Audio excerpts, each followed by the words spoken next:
이사야서 6장 1절에서 8절까지 말씀 찾으신 줄 알고 한 절씩 교독하겠습니다. 제가 먼저 1절 보겠습니다. 오시아 왕이 죽던 해에 내가 먼저 주께서 높이 들린 보좌에 앉으셨는데 그의 옷자락은 성전에 가득하였고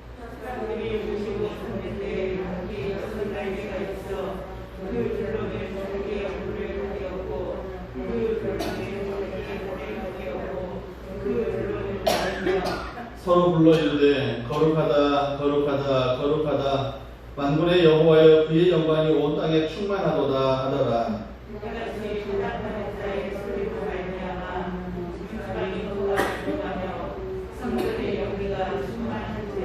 그때 내가 말하되 화로다 나여 망하게 되었도다. 나는 입술이 부정한 사람이요 나는 입술이 부정한 백성 중에 거주하면서 만군의 여호와이신 왕을 배웠음이로다 하였더라. 그때 그 사람 중에 하나가 부정사람으로 제단에서 지구가 그를 손에 붙이고 내게로 날아와서 그것을 내 입술에 대며 이르되 보라 이것이 내 입에 닿았으니 내 악이 제하여졌고 내 죄가 사하여졌느니라 하더라. 내가 또 주의 목소리를 들으니 주께서 이르시되 내가 누구를 보내며 누가 우리를 위하여 갈고 하시니 그때 내가 이르되 내가 여기 있나이다 나를 보내소서 하였더니 아멘. 함께 읽은 이사야서 6장 1절에서 8절의 말씀을 가지고 주님의 목소리라는 제목으로 함께 은혜를 나누기를 원합니다. 주님의 목소리. 주님의 목소리. 이사야는 우리가 당하는 위기처럼 위기를 맞이했습니다. 오랫동안 나라를 다스리던 우시아 왕이 죽었습니다. 52년 동안이나 나라를 다스렸습니다. 그것도 나라를 그냥 약하게 겨우 살만하게 그렇게 다스린 그런 왕이 아니라 나라를 굉장히 부강하게 경제적으로도 풍요하게 모든 것이 풍성하게 또 땅마저도 옛날 다윗이 차지했던 그 나라들을 그 땅들을 다 수복하고 회복하면서 땅을 넓혔고 경제적으로도 풍요하고 정치적으로도 굉장히 안정을 시켰던 그런 유다의 제2의 전성기를 이룩한 왕을 갑자기 잃게 되었습니다. 그런 말미암아서 이사야는 위기를 맞이했습니다. 국가적인 위기 그리고 두 번째로는 개인적인 위기도 맞이합니다. 그럴 때 하나님 앞에 들어가 기도했더니 위기를 맞이하고 하나님 앞에 기도했더니 그 하나님 앞에 하나님이 나타나셔서 자기를 보는데 자기가 하나님 앞에 자기 모습을 비춰보는데 너무너무 죄인인 자기 모습이 보였더라는 겁니다. 그래서 큰 위기를 맞이합니다. 그러면서 그렇게 말합니다. 화로다 나 망하게 됐다. 사랑하는 여러분, 초대왕이었던 사울도 제사장이 하는 일을 자기가 행함으로 버림을 받았었는데 우시아 왕의 단점이 말년에 그것입니다. 제사장만이 분향을 하던 이 분향을 자기가 드리려고 하다가 갑작스럽게 이마에 문둥병이 말하였고 그 문둥병은 고쳐지지 않았고 얼마 지나지 않아서 우시아는 문둥병 때문에 죽었습니다. 비록 그 죽음은 죄스러운 죽음의 상징이었지만은 그 죽음 때문에 왕의 죽음 때문에 위기를 맞이하는 이 이스라엘 이 국가적인 위기 그리고 기도할 때 하나님 앞에 자기 자신을 비추어 보니 너무너무 죄인인 자기 자신을 보면서 망할 수밖에 없는 나 망하는구나 라고 느낄 수밖에 없는 그 위기. 오늘 이 상황을 살펴보면서 혹시라도 우리 자신의 모습과 비슷하지 않는가. 왜냐하면 우리도 이사야가 당하는 이런 위기들을 곧잘 겪고 오기 때문에 그렇습니다. 그러면서 우리 자신들이 이사야가 만났던 하나님, 이사야가 들었던 그 하나님의 음성, 이사야가 헌신하던 그 고백을 통해서 우리 자신들이 다시 한번 이 어려운 시기에 다시 한번 힘있게 설 수 있는 저와 여러분들이 되시기를 주 이름으로 축복합니다. 첫째로는 하나님은 이사야에게 놀라운 환상을 보여주셨더라는 것입니다. 6장 1절의 말씀을 보면 내가 먼저 높이 들린 보좌에 앉으셨는데 그 옷자락은 성전에 가득하였다라고 그렇게 말씀을 하십니다. 이사야는 성전에서 기도할 때, 그 성전에서 기도할 때 땅에서 기도하고 있는데 하늘의 성전의 모습을 보았던 것입니다. 그곳에 계신 하나님, 거기 보좌에 계신 하나님, 그리고 그 보좌에서 하나님의 옷자락이 지상의 성전까지 가득 덮어있는 그 모습들, 높이 들렸다라는 말은 세상과 다르다는 말입니다. 초월에 계신다는 말입니다. 하나님은 우리 세상의 더러움들과 우리 약함들과 공존하신 분이 아니라 초월에 계신 분, 그래서 거룩하신 분이라는 말의 뜻이 그 높이 들리냐는 말에 들어있습니다. 그분이 어디 앉아 계셔요? 여러분, 보좌에 앉아 계신다는 말이에요. 보좌에. 사랑하는 여러분, 이사야가 지금 위기를 맞고 있는, 이스라엘 유다가 위기를 맞고 있는 건 뭐예요? 잘 다스리던 왕이 죽었어요. 잘 다스리는 왕이 죽었습니다. 민족의 위기를, 국가적인 위기를 맞이했다는 겁니다. 그런데 사랑하는 여러분, 하나님은 그 보좌에 앉아 계신다. 하나님이 그 보좌에 앉아 계신다. 그리고 그의 옷자락은 성전에 가득하다. 멀리 계신 하나님이 아니라, 왕으로 어미하신 그 하나님이 멀리 계신 분이 아니라 우리들의 가까이 계신다. 내 곁에 계신다. 우리와 함께 계신다. 아멘 좀 하시기 바랍니다. 그런데 대충 함께하는 것이 아니라 충만하게 주의 옷자락이 성전에 가득했다. 사랑하는 여러분, 왜 하나님께서 이사야에게 이런 환상을 보여주셨을까요? 그것은 우시아가 너희 왕이 아니다. 내가 왕이다. 내가 이 나라의 주인이다. 너희는 내 백성이다. 내가 너희 아버지다. 내가 역사의 주인이다. 우시아는 52년이라는 한계밖에 왕이 되지 못하지만 나는 너희 영원한 왕이다라고 그렇게 말씀을 하고 계시다는 것입니다. 그리고 그 재임 기간 동안에 우시아는 죽었지만, 그 재임 기간이 끝나자 우시아는 죽었지만 나라의 주인은 하나님이시며 영원한 하나님이 여전히 유다에, 영원한 하나님이 여전히 그리스도인들에게 왕 되신다라고 우리에게 보여주시기 위해서 하나님이 높은 보좌 위에 앉으셨고, 옷자락은 성전에 가득하고, 천사들은, 스랍들은 모셔 서 있고 서로 노래를 부르며 있는 장면을 보여주셨다는 것입니다. 사랑하는 여러분, 우리가 이것을 볼 수 있어야 합니다. 이사야에게, 또 하나님을 믿는 유대 백성들에게 그들의 삶의 중심은 성전이었습니다. 그 성전에서 이스라엘이 하나님을 만나 뵌다. 그 삶의 중심인 성전에서 이사야가 하나님을 만나 뵌다. 그래서 어떤 역사가는 이런 말을 했습니다. 아마 영국 사람인가 봅니다. 영국은 세이스표를 갖고 있지만 유대인들은 한 채의 집과 한 권의 책을 갖고 있다라고 그렇게 말을 했어요. 사랑하는 여러분, 한 채의 집은 성전, 한 권의 책은 성경. 사랑하는 여러분, 그래서 유대인들은 성전이 삶의 중심이었습니다. 그곳에서 예배드리고, 그곳에서 제사하고, 그곳에서 기도하고, 그곳에서 죄 용서를 받고, 죄 용서를 받았기에 그곳에서 예배를 드리면서 또 자기에게 죄를 지은 사람을 또 용서하고, 그곳에서 서로 돌아보아 사랑과 선행을 경계하고, 그곳에서 내 백성들을 확인하고, 그곳에서 하나님의 은혜를 확신하는 것들, 그리고 그 하나님이, 그래서 그 하나님이 그들의 성전에 계신다고 그들은 믿었습니다. 그러나 그것을 잊어버린 백성들, 때때로는 하나님을 잊어버렸을 때, 그들이 성전을 멀리할 때, 하나님을 멀리할 때 그들의 삶은 또 고생과 낙심의 세월을 살 수밖에 없었다는 것입니다. 애굽에서 나온 이후 광야 생활 40년 동안 그들이 사는 집은 광야의 천막이었습니다. 그런데 그들이 모세를 통해서 하나님이 보여주신 선지한 대로, 보여주신 대로 그들은 지은 선막을 볼 때 그들은 모든 것을 금으로, 또 동으로, 각종 보석으로, 가늘 깊은 배실로, 제사장들은, 족장들은, 또 힘있는 자들은, 또 가련한 여성들은 자기들의 온 정성을 다해서 일일이 성전을 하나하나 완성시켜가는 그 모습을 우리는 보았습니다.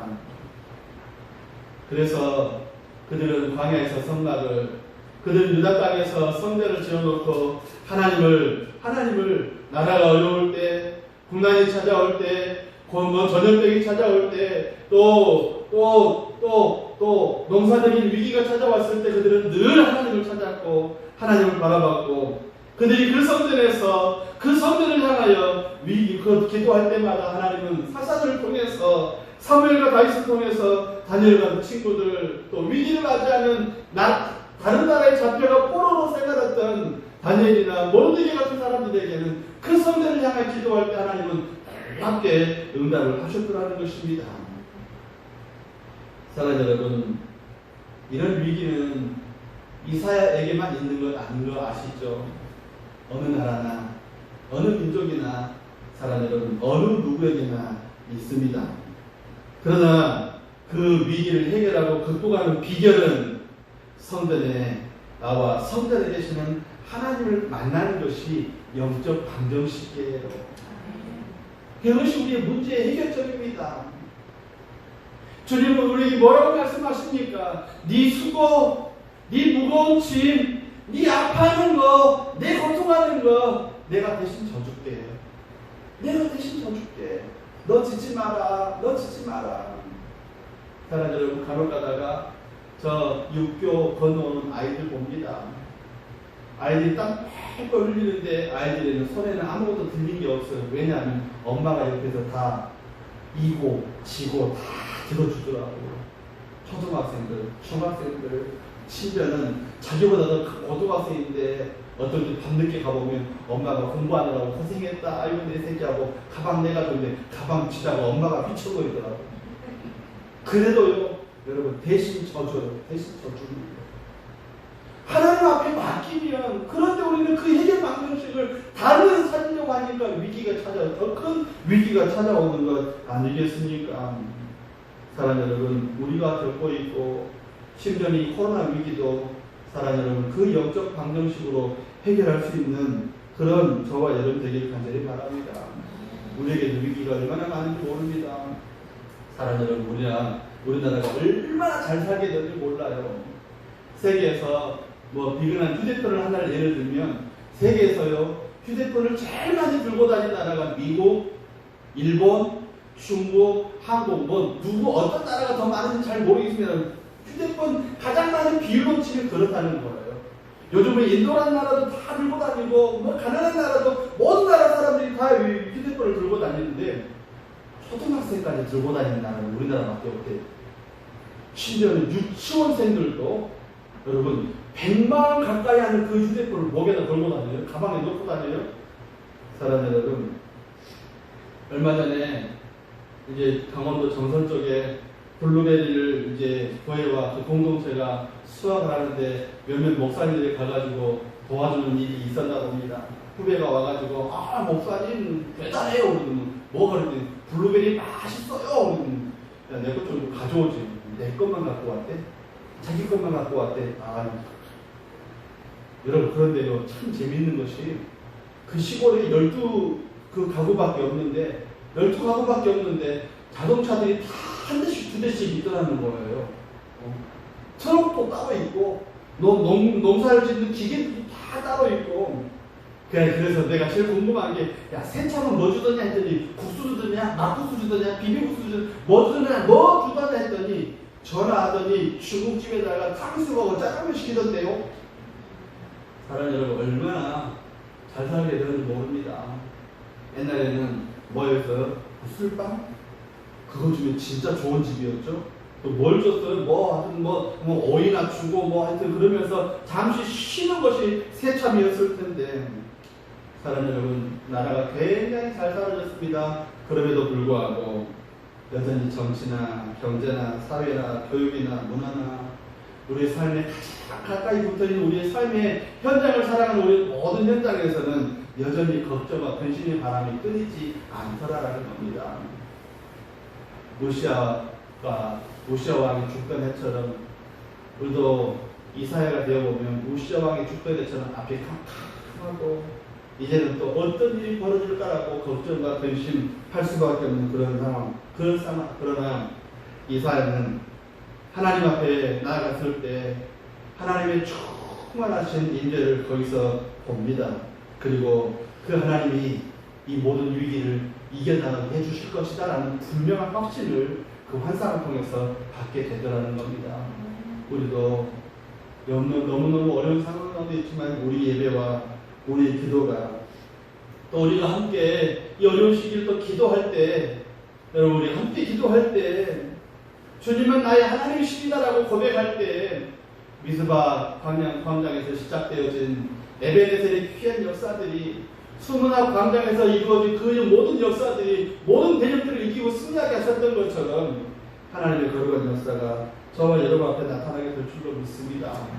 왜냐하면 그 증거도 나타나잖아요. 4절 말씀에 보면 스랍들이 하나님의 거룩하심을 노래할 때 성전 문지방에 터가 요동하고 집에 연기가 충만하니라라고 그렇게 말씀을 하십니다. 찬송을 부를 때 놀라운 응답이 그곳에 있더라는 겁니다. 주석가들은 땅이 요동한 것은 천사들의 찬양에 하나님이 응답한 것이다 라고 그렇게 말씀을 합니다. 이런 일들이 사도행전에도 나오잖아요.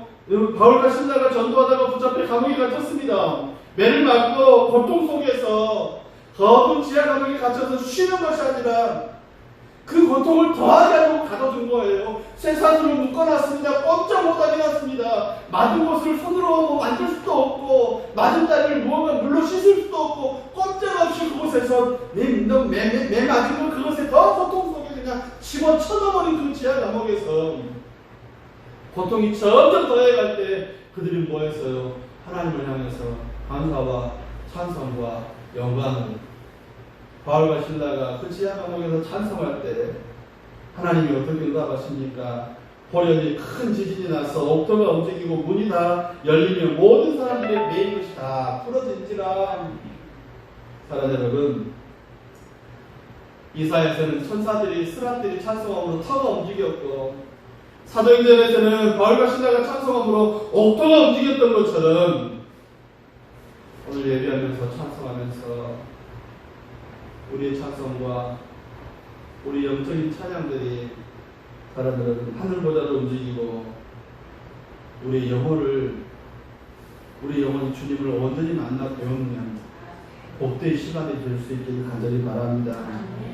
그래서 우리가 지금 찬양들을 서지 못하지만 하나님을 찬양할 때 사람들은 마지못해서 하는 것이 아니라 아니면 또 전문가라고 박자, 음정, 또 감정, 이름을 생각하는 것이 아니라 사람들은 스랍들의 찬송이나 바울과 신라의 찬송이나 우리들의 찬송이나 주님을 주님으로 인정하고 감사하고 신령과 진정으로 성령의 은혜를 따라서 주님을 신실하게 찬양하는 귀한 역사가 있기를 간절히 바랍니다.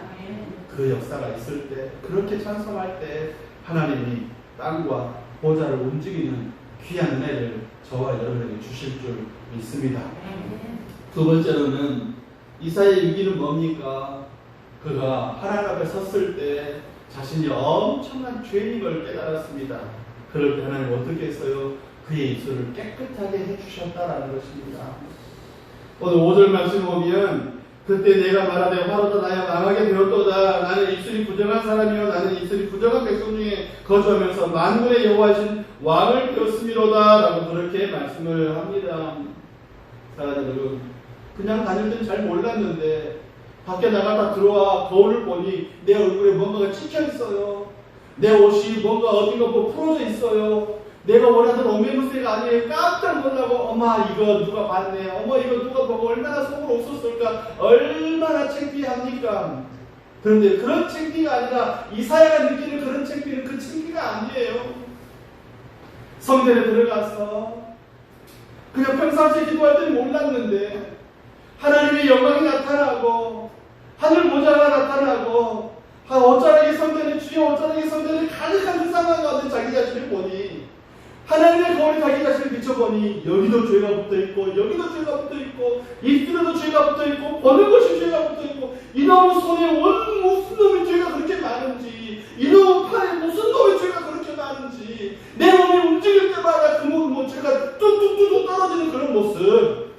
만약에 여러분들이 이사야처럼 그것을 봤다고 생각할 때 그렇잖아요. 여러분, 내가 무슨 죄를 지었는데 엄마 얼굴과 눈이 딱 마주칠 때 얼마나 두렵습니까? 내가 죄를 지었는데 이건 잘 감춰놨는데 잘 감춰놨음에도 불구하고 아빠의 두 눈과 딱 마주쳤을 때 얼마나 속으로 두려워요. 예, 여러분은 아닌가 보네요. 저만 그런가 봐요. 사랑하는 여러분, 하나님의 눈이 마주치고 하나님 앞에 내 자신이 볼 때 얼마나 두렵고 얼마나 무서웠겠습니까? 특별히 하나님이 나타나신 그 앞에 영적으로 그냥 뭐 어제만 해도 그냥 찬송 드리고 그냥 기도하고 집에 갔는데 오늘 하나님의 영광 앞에 보니 그 자리가 무섭고 두렵고 떨리는 자리였습니다. 사랑하는 여러분, 이것이 하나님의 현현이고 우리 영적인 각성입니다. 깨어남이에요. 바로다 나여 나가게 되었도다. 깨어나는 것입니다. 깨어나는 것이에요. 깨어나는 것입니다. 사람이 제일 먼저 죄를 짓는 것이 어디예요? 여러분, 처음에 마음부터 시작하지만 나오는 것이 입술이에요. 사람이 제일 먼저 죄를 짓는 게 입술이에요. 사랑 여러분, 입술에서 그 사람의 인격이 드러나고 말의 출입구가 거기서 나오는 겁니다. 무의식 중에 뱉었다고 하지만 욕지거리 나오는 거 내 마음속에 들어있는 거예요. 사람들은 취중 진담이라고 술 취하면 그런데 그 사람이 그 마음이 거기서 나온다고 합니다. 자기도 모르게 한 말이 진실이라는 겁니다. 사랑 여러분, 중요한 것은 입술이 부정하면 화가 되고 망하게 된다는 것. 입술이 부정하면 화가 되고 망하게 되어져 간다는 거예요. 첫째로는 하나님 앞에서 내가 화나는 거예요. 하나님 앞에서 내 입술이 내 입술부터 내 몸 전체 모든 것이 다 화가 되는다는 겁니다. 그리고 두 번째로는 사랑 여러분, 그 말을 점점 화되는 말을 점점 함으로 우리의 언어와 행위들이 하나님을 거역하고 하나님을 불순종하고 결국 망할 수밖에 없는 것. 그래서 이사야는 화로다 나여 망하게 되었구나, 망할 수밖에 없구나 탄식하는 것입니다. 사랑 여러분, 이 탄식은 뭐예요? 죽음이 두려운 것입니다. 그냥 죽음이 아니라 하나님 앞에서 관계없는, 하나님과의 관계가 깨어드는 그 죽음이 두렵다는 것입니다. 마태복음 15장에서는 예수님은 우리에게 그렇게 말씀을 하십니다. 사람이 입에서 나오는 것이 더러운 것이다. 입으로 들어가는 것이 더러운 것이 아니다. 입으로 들어가는 모든 것은 배로 들어가서 뒤로 버려지는데 입에서 나오는 것은 마음에서 나오는 것인데 그 마음에서 나오는 것은 악한 생각, 살인과 간음과 음란과 도둑질과 거짓 증거와 회방이니 이런 것들이 사람을 더럽게 하는 것이다. 사람이 화로다 나가게 된다라고 그렇게 말씀을 하고 계시는 것입니다. 예수 믿는 사람들은 착한 말 할 수 있어야 돼. 착한 말. 어떤 할머니가 며느리와 함께 아들과 함께 사는데 외아들과 함께 사는데 어디를 가든지 며느리 칭찬하더니 며느리 이쁘고 말도 예쁘게 하고 행동도 막 이쁘고 시어머니를 얼마나 예쁘다 교회 가서도 예쁘다 말하고 친척들 앞에도 예쁘고 한 번도 나쁘다는 소리를 안 했답니다. 한 번도. 사랑 여러분, 가는 데마다 만나는 사람마다 며느리 칭찬하는 시어머니 싫어할 며느리가 어디 있겠어요? 며느리 역시 시어머니를 지극히 정성으로 모셨는데 사랑 여러분, 결국 화목하고 행복한 가정을 만들었다고 합니다. 사랑 여러분, 어디서부터 시작된 말부터 시작된 이게 성도의 말이 성도의 입술이 되셔야 합니다. 그래서 사람은 여러분, 하나님은 이사야를 하나님의 말씀을 선포하는 주의 종으로 하나님이 이사야를 세우시기 위해서 그의 입술을 보통 사람의 입술과 같아서는 안 되기 때문에 제단의 숯불로 그들을 정결케, 그 입술을 정결케 하신 것입니다. 왜요? 대표적인 것이 있죠. 손으로도 발로도 죄를 짓지만 입이 먼저 죄를 짓기 때문에 그 입을 먼저 지져줌으로 그 모든 걸 정결케 되어짐으로 하나님과 함께 동행하는 그런 귀한 사역을 감당할 수 있다는 것입니다. 이사야는 부정한 입술 때문에 화를 당하고 망하게 되었다라고 말씀을 합니다. 이와지금 그러면서 우리 자신들도 이 하나님이 제단 숯불로 그 입술을 지져서 그의 죄를 정결하게 해주신 것처럼 우리도 여기서 영적인 힌트를 얻을 수 있는 저와 여러분들이 간절히 바랍니다. 여러분, 우리도 주님의 은혜 앞에 서서 이사야가 어제는 그제만 해도 뭐 어제만 해도 그제만 해도 그냥 성전에 들어가서 내가 기도 1시간 하고 찬송 1시간 하고 성전에 어디 고칠 만한 데가 어디 없나 내가 뭐 봉사할 데가 어디 없나 이렇게 기차로 그냥 돌아왔다면 오늘은 성전에 가득한 주님을 만나 배웠습니다. 그리고 영적인 각성이 일어났어요. 새롭게 깨어남이 일어났어요. 그가 이곳이 보통 이것이 아닌 것을 다시 한번 깨닫게 되어집니다. 그러면서 화로다 나여야 나갈 수밖에 없는 사람이구나 하는 그 이후에 하나님의 하나씩 절차를 느껴가면서 느꼈던 것처럼 오늘도 사랑하는 여러분, 어제도 예수 이름으로 기도했고 그제도 예수 이름으로 기도했지만 여러분 우리의 삶의 변화는 없는 이유는 뭘까요? 여러분 우리가 정말로 예수님의 십자가 은혜 앞에 서지 않았기 때문에 정말로 예수의 십자가 앞에 은혜에 서지 않았기 때문에 거짓말하고 비난하고 함부로 말하고 근거도 없이 확인도 안 된 말을 함부로 짓거리고 사람들은 십자가 앞에 서면 누굴 비난할 자격이 없음을 깨닫게 됩니다. 비난은커녕 실망할 자격도 없는 죄인이라는 것을 깨닫게 된다라고 그렇게 오스왈드 챔버스는 그렇게 말했어요. 십자가 앞에 서면 내가 진짜로 십자가 앞에 서면 그냥 행동으로 십자가가 아니라 마음으로 십자가 앞에 서면 누구를 비난할 자격도 없는 죄인인 것을 깨닫게 된다. 누구를 비난할 자격도 없는 여러분 그런 동일 선상에서 우리도 십자가 앞에 서서 거짓말하지 않기를 바랍니다. 누구를 비난하지 않기를 바랍니다. 함부로 말하지 않기를 바랍니다. 근거 없는 말 하지 않기를 바랍니다. 설령 사실이라도 확인됐다고 할지라도 유익되지 않는 말이라면 교회에 덕이 되지 않는 말이라면 하지 않기를 간절히 바랍니다. 그리고 십자가 앞에 서서 내 주변의 지인들과 함께 내 사랑하는 지체들과 함께 예수 이야기를 많이 할 수 있기를 바랍니다.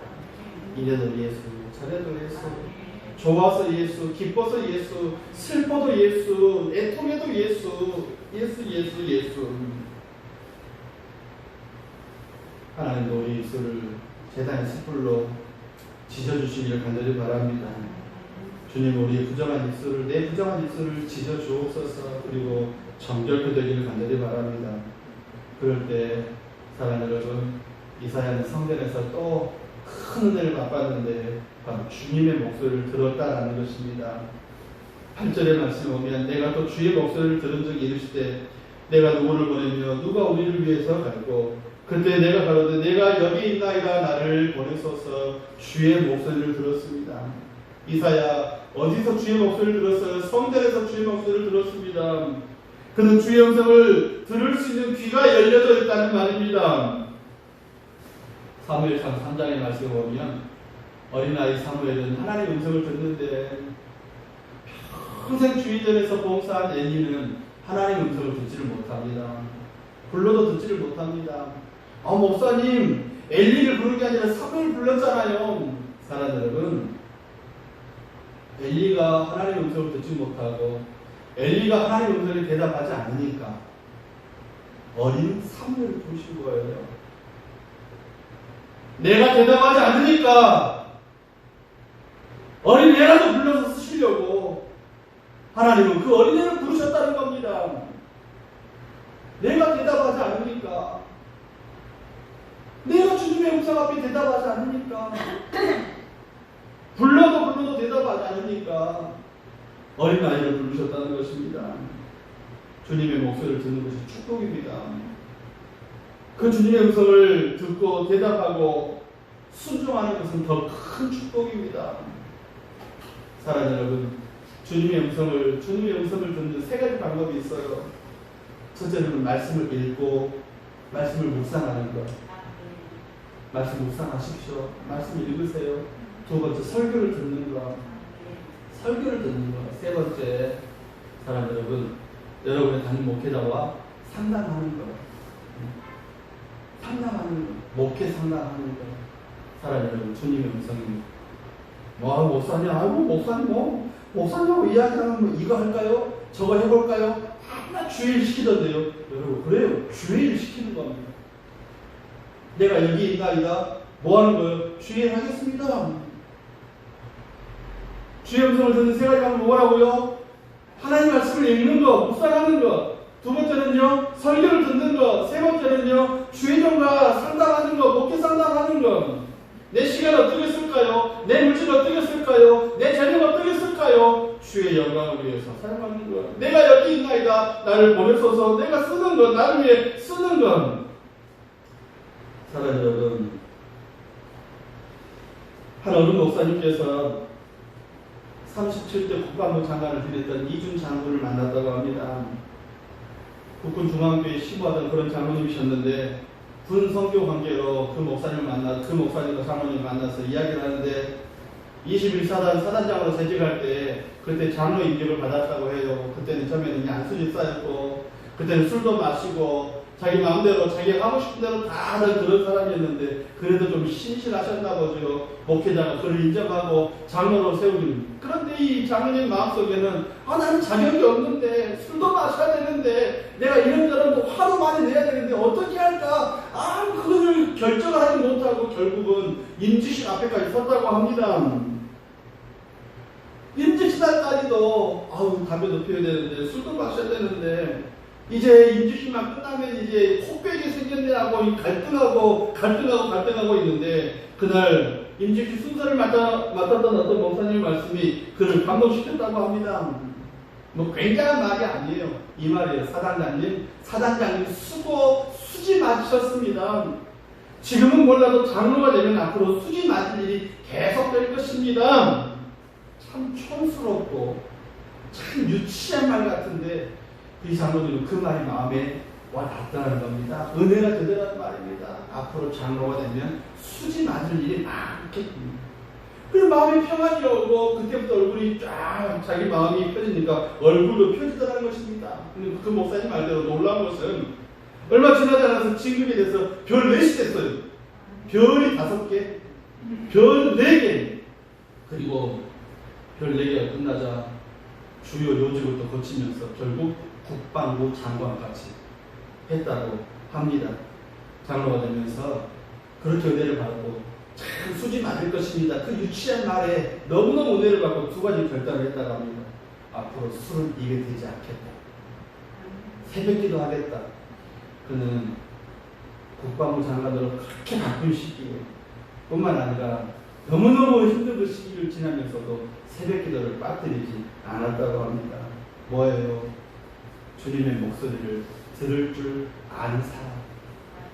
주님의 목소리를 들을 줄 아는 사람. 내가 여기 있습니다. 내가 듣겠습니다. 내가 따르겠습니다. 라고 대답하는 사람에게 하나님은 역사를 맡기시고 큰 것을 맡기시고 사람들을 재물도 맡기셔서 일하게 하신 것입니다. 주의 목소리를 듣고 대답하는 저와 여러분들을 간절히 바랍니다. 주님, 내가 여기 있습니다. 나를 보내주십시오. 주님, 내가 여기 있습니다. 나를 보내주십시오. 사랑하는 여러분, 이사야나 김성 목사나 아니면 여러분이나 여러분, 우리는 이거 알아야 돼요. 우리는 신분뿐만 아닙니다. 택배하는 기사가 아니에요. 뭔가 물건을 갖다 놓고 던져놓고 요즘 택배 보니까 물건을 던져놓고 그냥 갑니다. 막 던져놓고 가더라고요. 참, 내 물건이 올 때는 참, 마음이 덜컹덜컹해요. 사랑하는 여러분, 우리는 그런 사람들이 아니에요. 그냥 던지는 사람들이 아니에요. 사명 맡은 사람들은 묵은 땅을 기경하는 농사꾼을 하지만 묵은 땅. 여러분, 바로다 나여 내가 죄악 중에 죄악의 백성 가운데 주를 만났습니다. 마음이 굳어진 백성 가운데 주를 만났습니다. 세상에 굳어진 마음 가운데 있는 그런 사람들 가운데 내가 주님을 만났습니다. 그 완악한 백성들의 마음을, 그 굳어진 마음을 기경하는 농사꾼 같은 사명자들입니다. 말씀 한마디 던진다고 그들이 놀랍게 그냥 회개하고 그들이 깜짝 놀라가지고 어머 집사님 내가 어떻게 해야 돼? 어머 장로님 내가 어떻게 해야 돼? 어머 권사님 내가 어떻게 해야 돼? 이렇게 회개하는 사람들이 아니라는 겁니다. 그들을 기경하고